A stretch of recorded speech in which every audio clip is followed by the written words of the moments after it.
Hi hello అందరికీ welcome to my channel my home activities. So మీ అందరికీ నల్ల శనగలు తెలుసు కదండి. ఆ నల్ల శనగలతో ఒక కర్రీని అయితే నేను మీకు చేసి చూపిస్తానండి. టేస్ట్ మాత్రం ఎక్సలెంట్గా ఉంటుంది. వీలైతే ఒకసారి ట్రై చేయండి. సో ప్రాసెస్లోకి వెళ్ళిపోదాం. ఇంకా నల్ల శనగలు 1 కప్పు వరకు ఓవర్ నైట్ అంతా నానబెట్టుకోవాలండి. ఇలా వీడియోలో చూపిస్తున్న విధంగా ఇవన్నీ కూడా నేను నైట్ నానబెట్టాను. మార్నింగ్ అంతా బాగా మెత్తగా నానిపోయి ఉంటాయి. సో ఇప్పుడు వీటిని మనం కుక్కర్లోకి వేసుకొని అందులోకి సరిపడా కొద్దిగా పసుపు అలాగే కొంచెం ఉప్పు వేసుకొని మునిగేంత వరకు వాటర్ని అయితే వేసుకొని మనం కుక్కర్ని పొయ్యి మీద అయితే పెట్టుకోవాలండి. ఒక 5 to 6 విజిల్స్ వరకు రాణించుకోవాలి.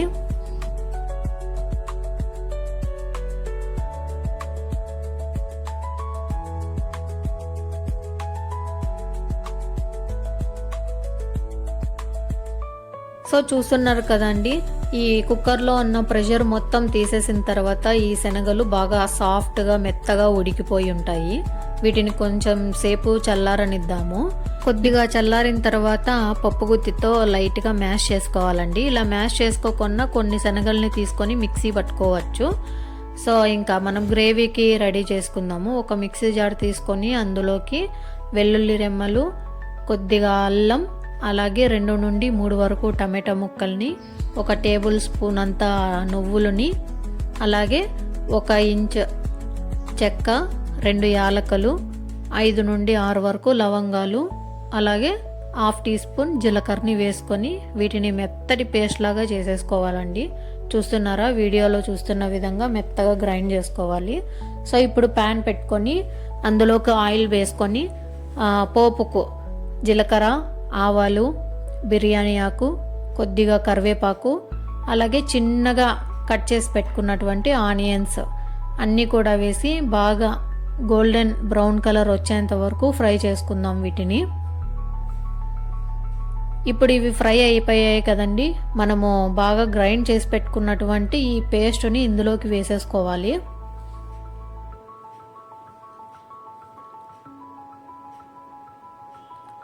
దీన్ని బాగా మనం లో ఫ్లేమ్లోనే ఫ్రై చేసుకోవాలండి.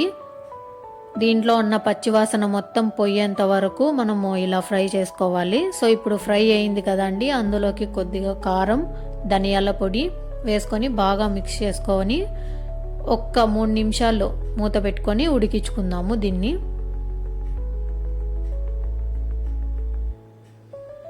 చూడండి, ఇలా మసాలాలు బాగా కలిసే విధంగా కలుపుకుంటూ ఉండాలి. మూత పెట్టుకొని 3 నిమిషాలు తీసాం కదండి, ఆయిల్ పైకి తేలుతూ బాగా ఉడికిందనమాట.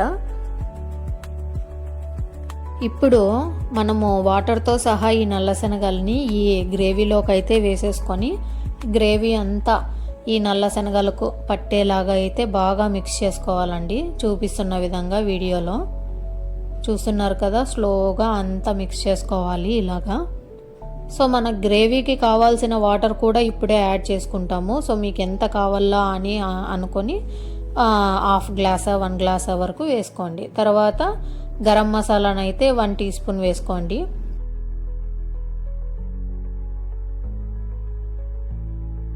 ఫైనల్గా కొత్తిమీర, పుదీనా వేసుకొని బాగా మిక్స్ చేసుకోవాలి. అంతే అండి, మన శనగల కర్రీ అయితే రెడీ అయిపోయింది. ఇది చపాతీస్లోకి, రోటీస్లోకి అయితే పర్ఫెక్ట్ కాంబినేషన్. సో ఈ వీడియో నచ్చితే లైక్ చేయండి. మీరు ట్రై చేసి ఎలా వచ్చిందనేది కూడా కామెంట్ చేసి చెప్పండి నాకు.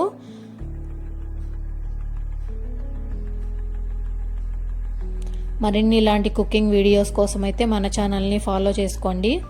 Thanks for watching guys.